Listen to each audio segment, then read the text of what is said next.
ఇక్కడ పెళ్ళి అనేది ఒక ఫిజికల్కి సంబంధించింది కాదండి.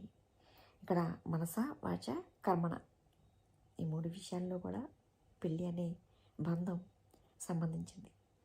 అందుకని ఇక్కడ పెళ్ళి ఎందుకు చేసుకోవాలంటే ఆ వయసులో నిజంగా చిన్న వయసులో కాదండి, పిల్లలు పెద్దవాళ్ళైన తర్వాత ఆ వయసులోనే నిజమైన తోడు కావాలి.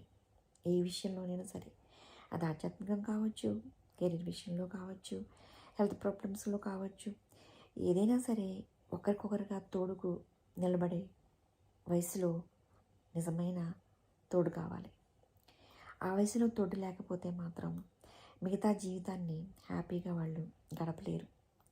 అందుకని తప్పకుండా పెళ్లి చేసుకొని మిగతా జీవితాన్ని చక్కగా హ్యాపీగా జీవించవచ్చు. సెటిల్మెంట్లు చేసుకొని ఆస్తి విషయాలు